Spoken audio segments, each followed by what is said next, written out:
The meeting room was very quiet. 12 alien ambassadors sat around a large oval table. They looked at each other with worry in their eyes. Some had scales. Some had feathers. Some had skin that changed colors based on their feelings. But right now, all of them shared the same emotion. Fear. Ambassador Kellic of the Helix Collective spoke first. He was tall and thin, with crystal-like skin that sparkled under the lights. His voice was soft but serious. "The Vectari swarm has taken 3 more worlds," he said. "Our fleet lost 40% of its ships in the last battle. We cannot hold them back much longer." The other ambassadors nodded slowly. Everyone knew the Vectari were dangerous. They were a species of living ships that ate everything in their path. Planets, moons, asteroids, even stars, if given enough time. They had appeared from the dark space between galaxies, and they were hungry. "We need more ships," said Ambassador Rala of the Stone People. Her voice sounded like rocks grinding together. "Every member of the Alliance must send their full military strength." "Most of us already have," replied Kellic. "The Helix Collective has sent 90% of our fleet.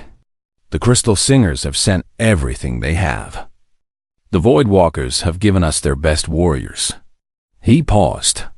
His crystal skin turned a darker shade. This meant he was uncomfortable. "There is one member species that has not sent their full strength," he continued carefully. "The humans." The room became even more quiet. Some ambassadors shifted in their seats. Others looked away. "The humans have offered to send their battleships," Kellic said. 4 of them. They are waiting for our permission." Ambassador Myra of the Swift Wings stood up suddenly. Her feathers puffed out in alarm. "No," she said loudly. "We cannot allow this. You all saw what happened at the Battle of Red Nebula. You saw what their ships did." "That was 10 years ago," said Rala calmly. "And the enemy in that battle was attacking human colony worlds. They were defending their own people. They destroyed an entire solar system." Myra's voice was high with panic. "The enemy fleet was gone in the first hour. But the humans kept fighting. They destroyed the enemy's home planet. Then they destroyed the 3 planets nearby. Then they destroyed the star itself, just to make sure nothing survived. The enemy had killed 2 million human civilians," Kellic reminded her gently. "And the humans killed 4 billion in return," Myra replied. 4 billion lives, Ambassador. An entire civilization erased in a single day. Because the humans were angry. Silence filled the room again, far away from this meeting, in a different part of space. Admiral Yuna sat in her command chair aboard the battleship, Eternal Dawn. She was a small woman with short black hair and calm dark eyes. She had served in the Earth Fleet for 25 years, and she had seen many things. Good things. Bad things. Things that still visited her in her dreams. Right now, she was reading a report on her tablet and drinking tea. The tea was green and bitter, just the way she liked it. "Admiral," said Lieutenant Taiho from the communication station. He was young, maybe 25 years old, with a round face and eager eyes. "We have received another message from Allied Command." "Let me guess," Yuna said without looking up. "They want us to stay in reserve position." "Yes, Admiral. They also want us to confirm that we understand the rules of engagement." "Which rules specifically?" Taiho checked his screen. "Rule 1. Human battleships will not advance beyond the designated safe zone. Rule 2. Human battleships will not fire weapons unless directly attacked. Rule 3. Human battleships will not pursue retreating enemy forces. Rule 4. Human battleships will not." "I understand," Yuna said, finally putting down her tablet. "Tell them we agree to all conditions." Captain Jisu walked over from the tactical station. She was Yuna's first officer and oldest friend. They had served together for 15 years. Jishu was tall with long hair tied back in a neat braid. Her face showed no emotion, but Yuna could see the frustration in her eyes. "They are afraid of us," Jisoo said quietly. "Our own allies are more afraid of us than they are of the Vektari. Can you blame them?" Yuna asked. Jisoo thought about this for a moment. "No," she admitted. "I suppose not." Yuna stood up and walked to the main viewing window. Outside, she could see the stars stretching endlessly in all directions. Somewhere out there, the Vektari swarm was eating its way through Alliance space. Somewhere out there, billions of innocent beings were dying, and her ships were sitting here, doing nothing. "Do you know the history of human warfare, Jisoo?" Yuna asked. "Of course, Admiral." "Then you know why they fear us." Yuna's voice was soft but heavy. 10,000 years of war. That is what our species gave to the galaxy. 10,000 years of learning how to kill, how to destroy, how to make our enemies suffer in ways they could never imagine. She turned to face her first officer. Other species evolved on peaceful worlds. They learned to cooperate, to share, to solve problems without violence. When they finally went to war, they fought with rules and honor and mercy. Yuna smiled, but it was not a happy smile. Humans evolved on a planet that was constantly trying to kill us. We fought the weather. We fought disease. We fought animals. And most of all, we fought each other. For land, for food, for ideas, for gods. For things so small and stupid that we have forgotten what they even were. "We are different now," Jisoo said. "We have changed, have we?" Yuna asked. "Look at our ships, Jisoo. Look at the Eternal Dawn. It has armor thick enough to survive a direct nuclear strike. Its main guns can crack a planet in half. Its missile bays carry enough firepower to burn an entire fleet to ash." She gestured at the ceiling, at the ship around them. This ship was not designed to fight aliens. This ship was designed to fight other humans. It was designed for wars that lasted generations. Wars where surrender was not accepted.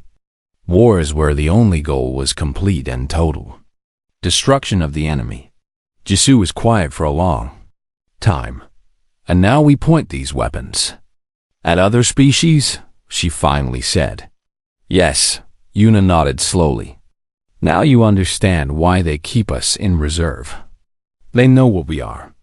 They know what we can do. And they are right to be afraid." Taiho's console beeped loudly. He checked the screen, and his face went pale. "Admiral," he said, "the Vektari swarm has been spotted. They are heading directly for the Alliance fleet.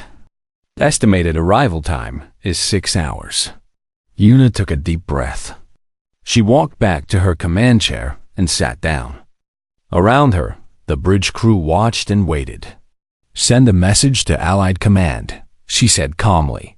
"Tell them we are ready to assist if needed." She paused. "And pray that they never need us." The Vektari swarm arrived like a dark cloud spreading across the stars. Millions of living ships poured through space, each one a creature of teeth and claws and hunger. They had no metal, no machines. They were pure biology, shaped by evolution into perfect killing machines. "Admiral." Yuna watched them on the main screen of the Eternal Dawn. The swarm filled the entire display, blocking out the distant stars behind it. It was beautiful in a terrible way, like watching a storm destroy a city. "How many?" she asked quietly. Lieutenant Eunji checked her sensors. She was the youngest officer on the bridge, barely 22 years old. But she was smart and fast, and Yuna trusted her completely. "Approximately 3 million individual units, Admiral," Eunji reported. "Mostly small attack drones. Maybe 50,000 medium-sized hunter ships, and one hive mother at the center." "The hive mother is the key," Yuna said. "Kill that, and the rest will fall apart." "Yes, Admiral." The Allied Command has the same plan. On the screen, the Alliance fleet moved into position. They were beautiful ships, Yuna had to admit. The Helix cruises were long and graceful, like silver fish swimming through the void. The Crystal Singer vessel sparkled with internal lights. The Stone People carriers looked like floating mountains, solid and unbreakable. Compared to them, the human battleships looked ugly. They were boxes of thick armor with guns sticking out at every angle. No grace, no elegance. Just pure, brutal efficiency. "The Alliance fleet is engaging," Taiho reported from communications. Yuna nodded. "Put it on screen." The battle began beautifully. The Alliance fleet fired in perfect synchronization. Thousands of beams of light shot across space, cutting through the front wave of Vektari drones. The Crystal Singers played their war songs, and their harmonic weapons made entire sections of the swarm vibrate apart. The Stone People launched their rock missiles, crushing dozens of hunter ships with each impact. For the first 10 minutes, it looked like the Alliance might actually win. Then the Vektari adapted. "They are changing their attack pattern," Yunji said with concern in her voice. "The drones are no longer flying in straight lines. They are spreading out, making themselves harder to hit." Yuna leaned forward in her chair. "That is what the Vektari do. They learn. They evolve. They become better." On screen, the perfect Alliance formations began to break apart. The Vektari drones slipped through the gaps in their defensive fire. They attached themselves to the hulls of the beautiful ships and began to eat. "The Helix cruiser Starlight has lost its engines," Taiho reported. "The Crystal Singer vessel Harmony is reporting hull breaches on multiple decks. The stone carrier Mountain Strong is gone, completely consumed." Jisoo stepped closer to Yuna. Her face was calm, but her hands were clenched into fists. "We should help them," she said quietly. "We have orders," Yuna replied. "Stay in reserve. Do not engage. They are dying out there, Admiral. I know." The battle continued for another hour. The Alliance fleet fought bravely, but the Vektari were too many. For every drone they destroyed, 10 more took its place. For every hunter ship they killed, the Hive Mother simply grew ones. "Allied fleet has lost 60% of combat strength," Onji reported. Her voice was shaking now. 70%. 80%. Yuna closed her eyes. She could hear the death screams coming through the communications channel. Alien voices crying out in languages she did not understand. But she understood the fear, the pain, the desperation. "Admiral," Taiho said suddenly, "we are receiving a priority message from the Helix flagship." "Put it through." The face that appeared on screen belonged to High Commander Velith of the Helix Collective. His crystal skin was cracked in several places. Blue blood ran down one side of his face. Behind him, Yuna could see fire and smoke. "Admiral Yuna," he said. His voice was weak but steady. "On behalf of the Galactic Trade Alliance, I am formally requesting human assistance." Yuna felt something cold settle in her stomach. "Are you certain, High Commander?" "We have no choice." Velith coughed, and more blue blood came from his mouth.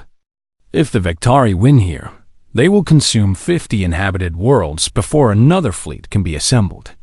Billions will die. You understand what will happen if we engage." Velith was quiet for a long moment. His large eyes looked directly into the camera, into Yuna's soul. "I have heard the stories," he said softly. "I know what humans did at the Battle of Red Nebula. I know what your species is capable of. And I am asking you anyway." He paused. "For the good of all," he continued, "we kept you away from the fighting. Now, for the good of all, we need you to fight." Yuna nodded slowly. "Understood, High Commander. Get your ships out of our way." She cut the communication and stood up from her chair. Every officer on the bridge was watching her. "All ships," she said, her voice calm and cold as winter ice. "This is Admiral Yuna. We have been given permission to engage the enemy." She paused, letting her words sink in. You all know why the galaxy fears us. You all know what we were trained to do. Today, we show them that their fear was justified." She pointed at the screen, at the dark cloud of Vectari that was consuming the Alliance fleet. "That swarm has eaten 3 worlds. It has killed billions of innocent beings. It thinks it is the most dangerous thing in the universe." A small, terrible smile crossed her face. "It is wrong." Una sat back down in her chair and gripped the armrests. "All ships, forward thrust. Maximum speed. Weapons free." The Eternal Dawn shuddered as its massive engines came to life. Around it, the 3 other human battleships did the same. They were the Crimson Storm, the Iron Fist, and the Final Sunset. 4 ships against 3 million. "Enemy swarm is redirecting forces toward us," Unji reported. "They are sending approximately 200,000 drones to intercept." "Good," Una said. "Let them come." Ensign Do-yoon looked up from the weapons console. He was a quiet young man who rarely spoke, but his hands were steady and his eyes were sharp. "Weapons are fully charged, Admiral," he said. "Main guns ready. Secondary batteries ready. Point defense grid active. Missile bays loaded." "Thank you, Ensign." Una watched the swarm growing larger on the screen. "Fire at will." The Eternal Dawn opened fire. The main guns were magnetic accelerators that fired metal slugs at 5% the speed of light. Each slug weighed 100 kilograms. Each impact released the energy of a small nuclear bomb.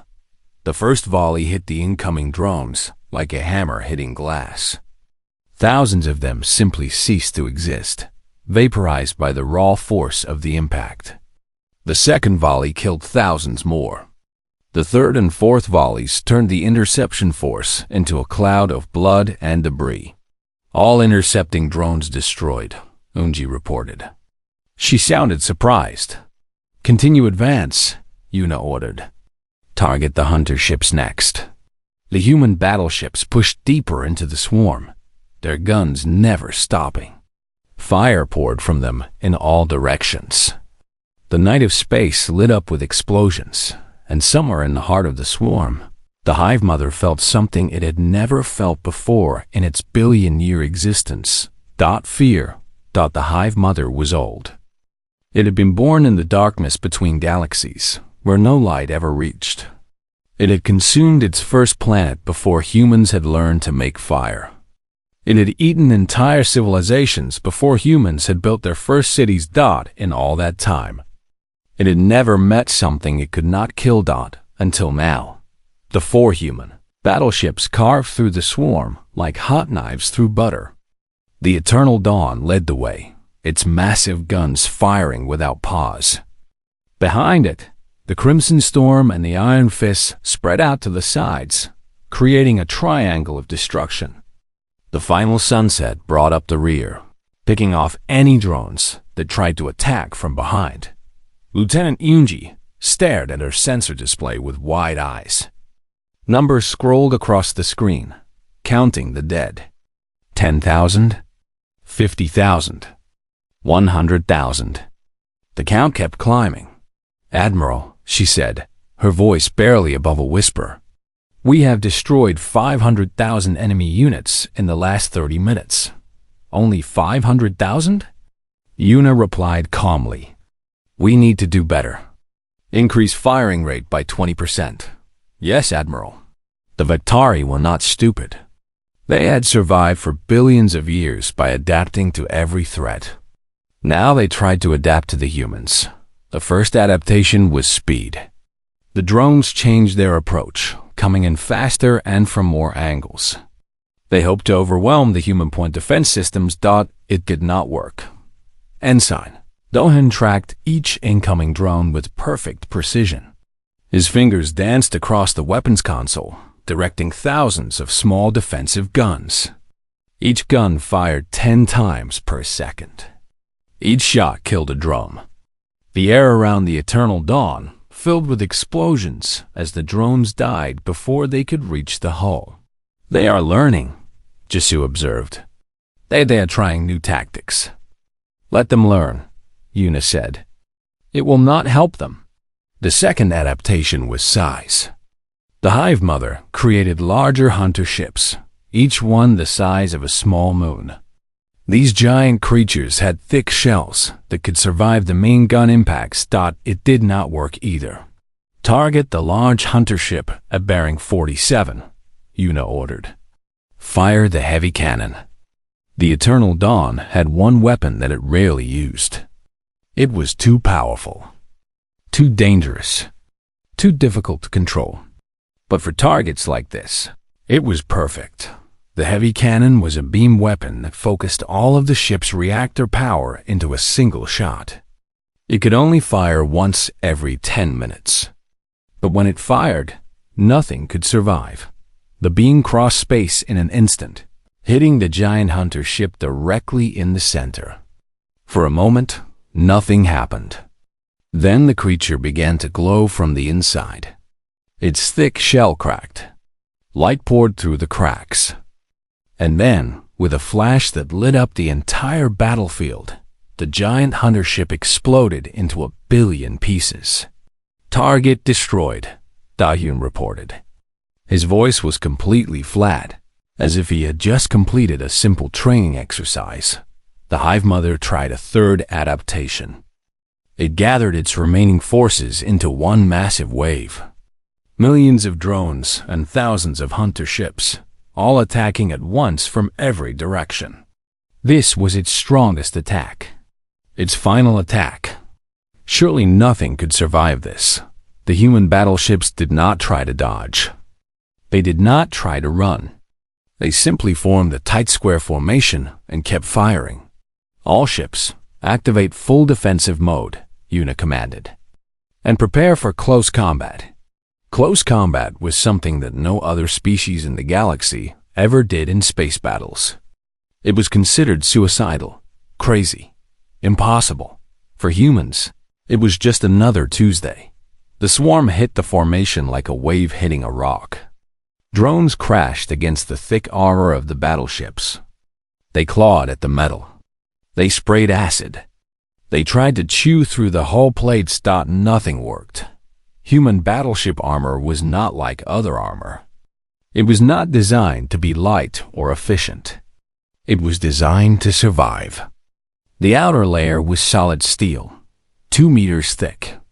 Beneath that was a layer of reactive armor that exploded outward when hit, destroying anything touching the hull. Beneath that was another layer of steel, and another layer of reactive armor. And more steel after that. The designers had not asked how much armor was enough. They had asked how much armor was possible, and then they had added more. Hull damage at 3%, Eunji reported. Reactive armor is functioning perfectly. Enemy acid is being neutralized by the chemical coating.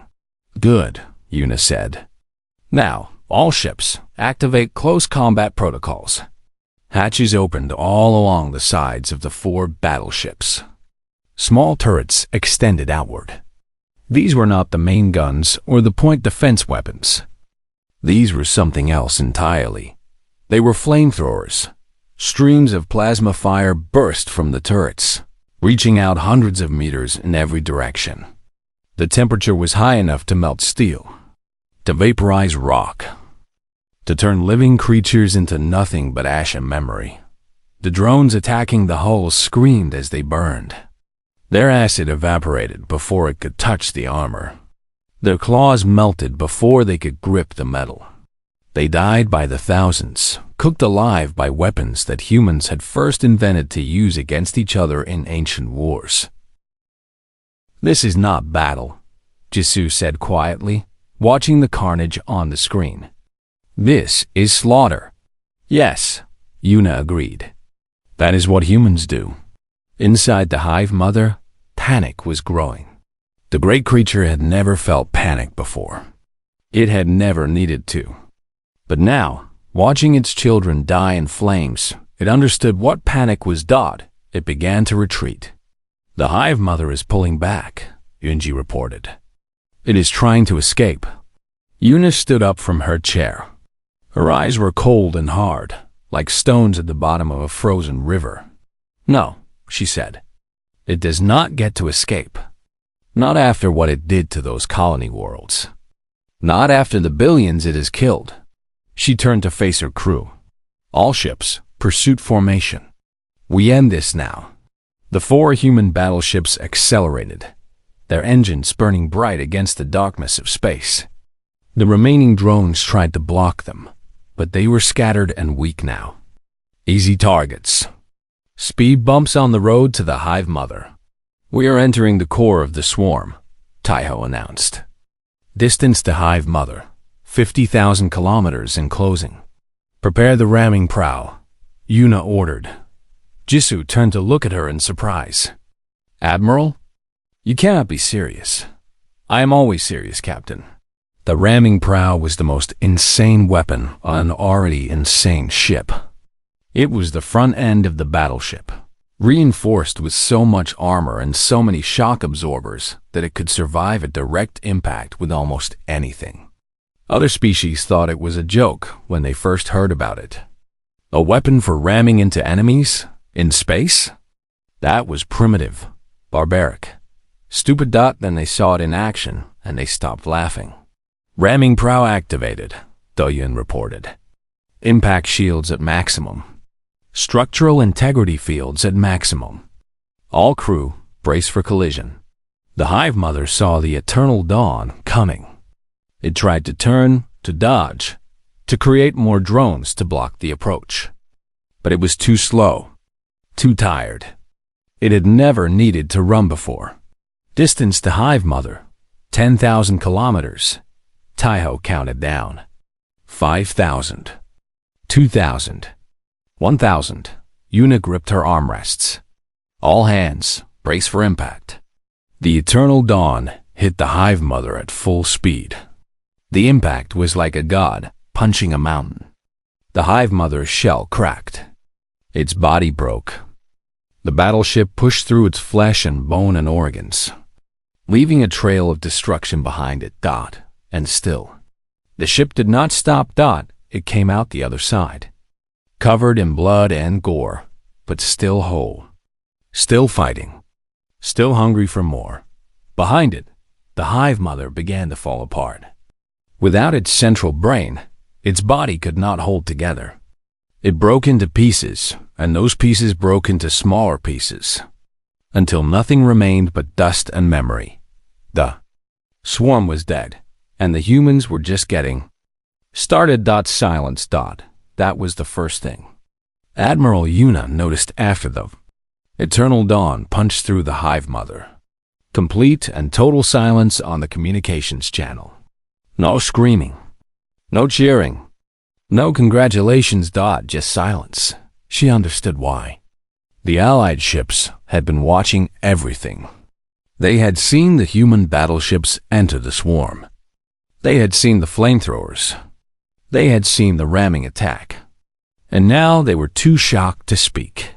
"Status report," Yuna said calmly. Lieutenant Yunji checked her screens. Her hands were shaking slightly. Not from fear, but from the energy still flowing through her body. The battle had been short but intense. "All 4 human ships are operational," she reported. "The Eternal Dawn has sustained moderate damage to the forward sections. Hull integrity is at 72%. The Crimson Storm lost 3-point defense turrets. The Iron Fist has damage to its port engine. The Final Sunset is at full combat capability. Casualties? 12 crew members injured across all ships. No deaths." Jisoo walked up beside Yuna. She was looking at the tactical display, which showed the remnants of the Victari swarm. Without the Hive Mother to control them, the remaining drones were floating aimlessly in space. They were no longer a threat. They were just meat waiting to die. "The swarm numbered 3 million, Jisoo said quietly. "We killed them all in less than 2 hours." "Not all," Yuna corrected. "The surviving drones will die on their own soon. They cannot live without the Hive Mother's guidance. That is somehow worse." Taiho looked up from his console. "Admiral, the Allied fleet is hailing us. Put it through." High Commander Veleth appeared on the screen again. He looked different now. His wounds had been bandaged. Blue healing gel covered the cracks in his crystal skin. But his eyes were what caught Yuna's attention. Those large, ancient eyes were filled with something she had seen many times before: fear. "Admiral Yuna," Veleth said. His voice was careful, controlled. "On behalf of the Galactic Trade Alliance, I thank you for your assistance. The Vivari swarm has been defeated. The galaxy is safe. You are welcome, High Commander." Veleth hesitated. He seemed to be struggling with something. Finally, he spoke again. "We witnessed your battle tactics. They were most effective. They were designed to be effective." "Yes," Veleth nodded slowly. "We noticed. We also noticed that your ships have unusual features. The flamethrowers, the ramming prow, the armor that seems impossible to penetrate." Yuna waited. She knew what was coming. "May I ask," Veleth continued, "why your species designed weapons like these? The flamethrowers in particular. They seem extreme, cruel, even. What enemy required such a weapon?" Yuna was quiet for a moment. Then she spoke, her voice soft and sad. "We designed them to use against ourselves, High Commander." Veleth's crystal face showed confusion. "Against yourselves? I do not understand." "Of course you do not. Your species evolved on a peaceful world. You learned to cooperate, to share resources, to solve problems together." Yuna stood up and walked closer to the screen. Humans did not have that luxury. Our world was harsh. Resources were limited. And so we fought. "Many species fight," Veleth said. "That is not unusual. You do not understand." Yuna shook her head. "We did not fight for a few generations and then learn to live in peace. We fought for 10,000 years.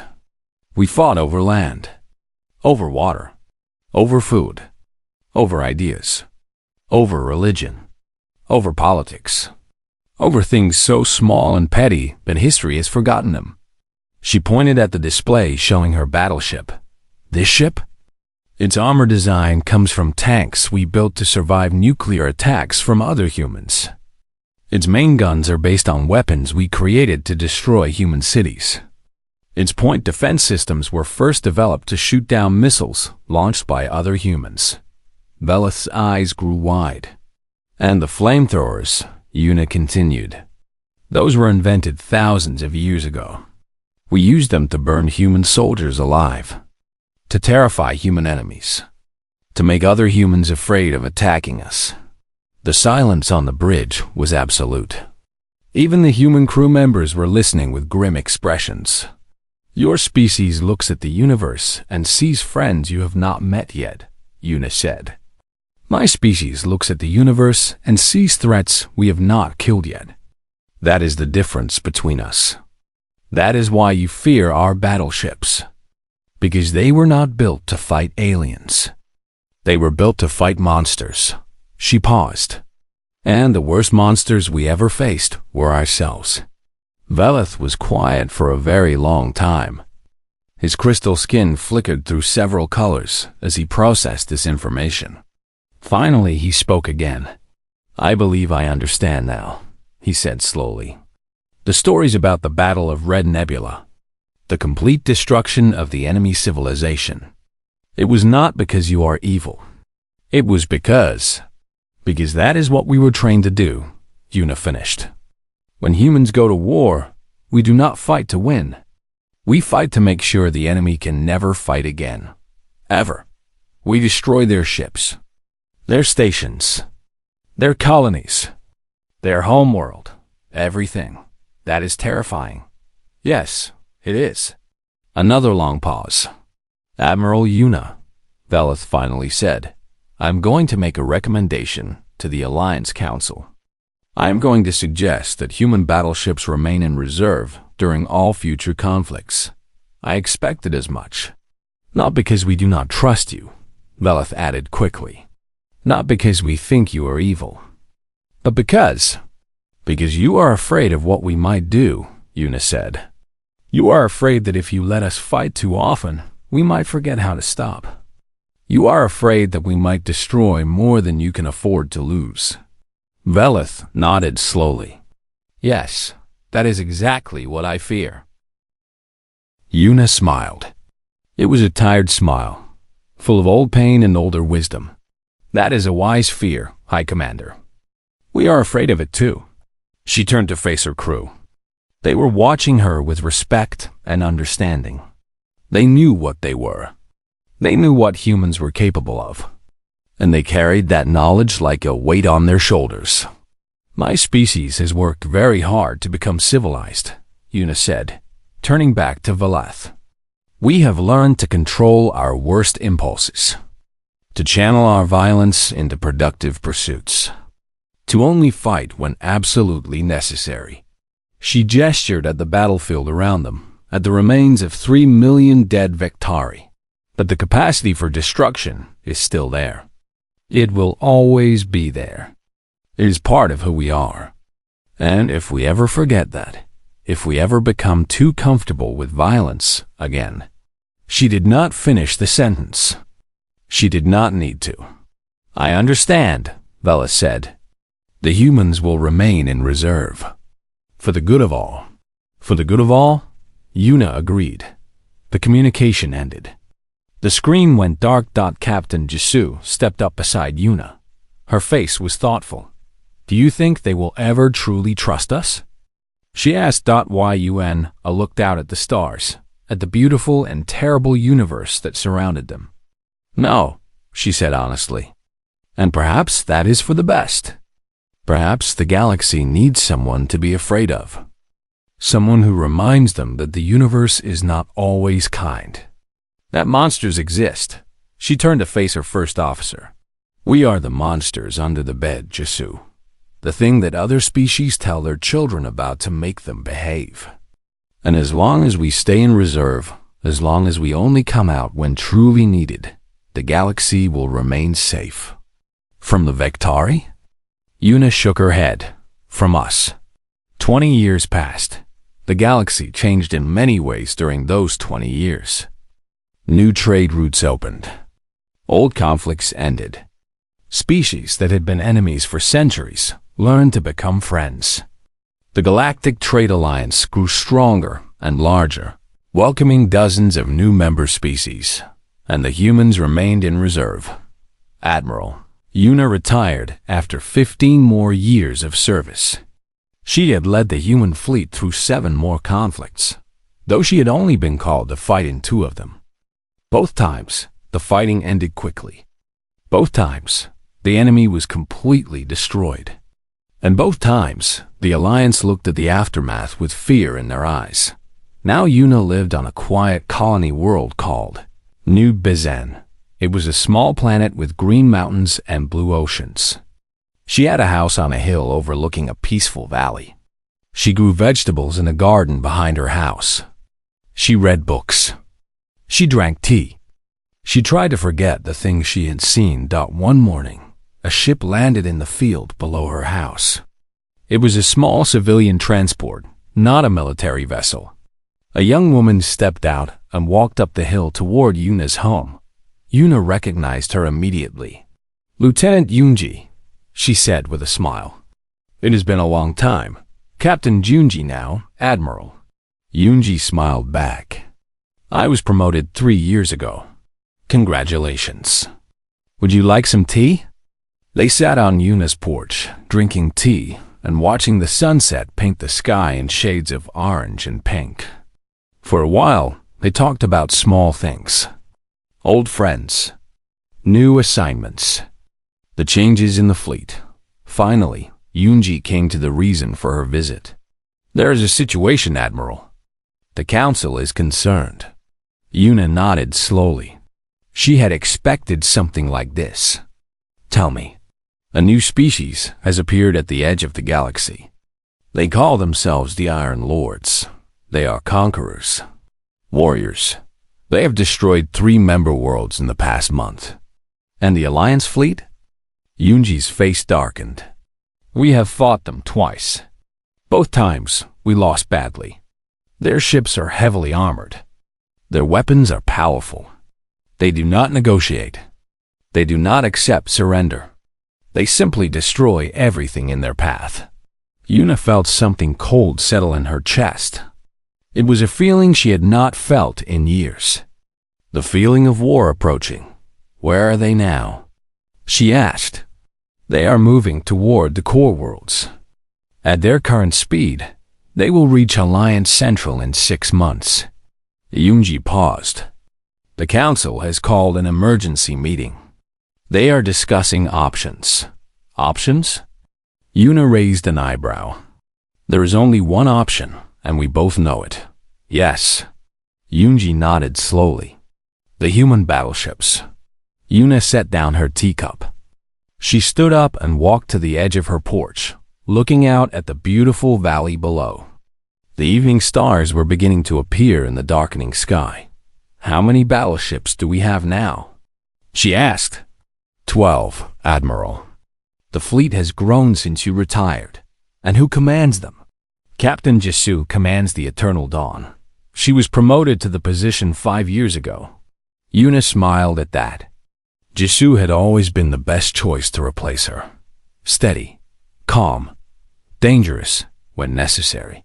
Has the council officially requested human assistance? Yuna asked. Not yet.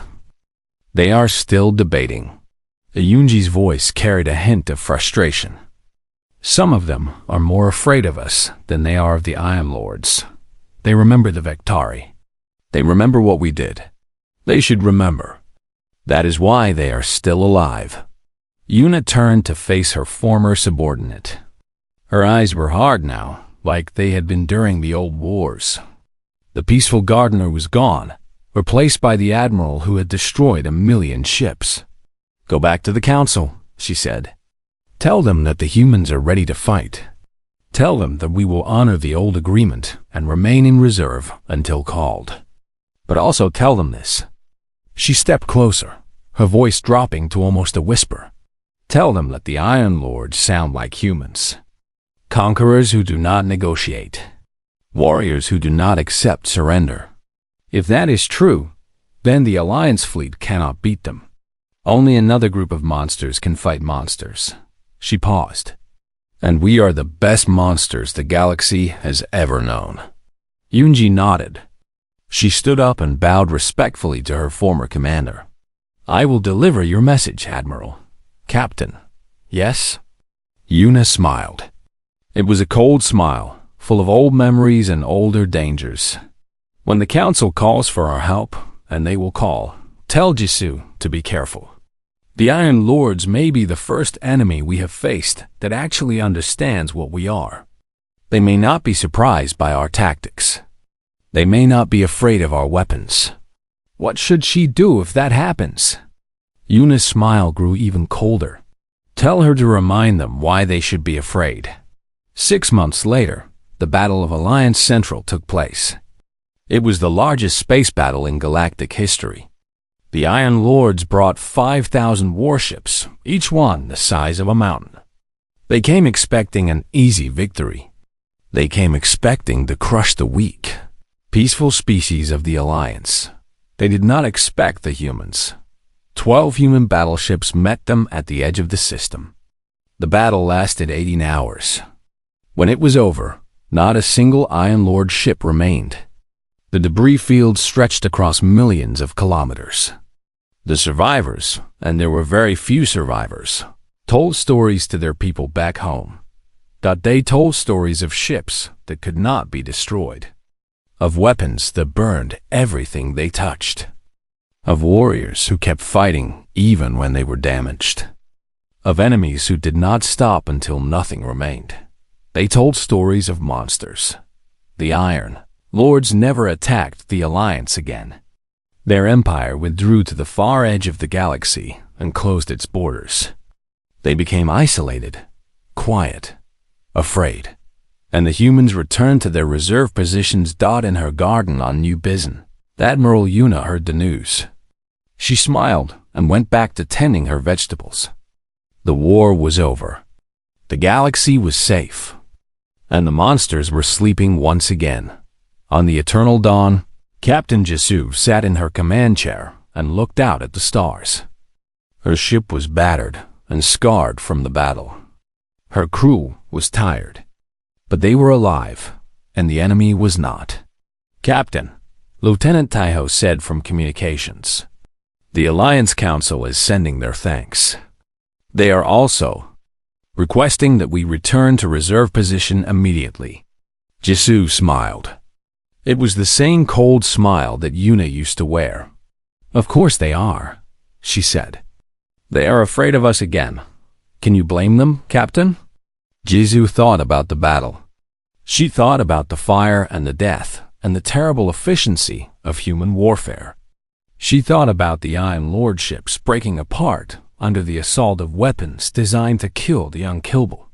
"No," she said finally. "I cannot blame them. We are something that should be feared." She stood up and addressed her crew. "All ships, return to reserve position. The battle is over. The galaxy is safe. And for the good of all, we will stay out of the fighting." She paused until the next time they need us.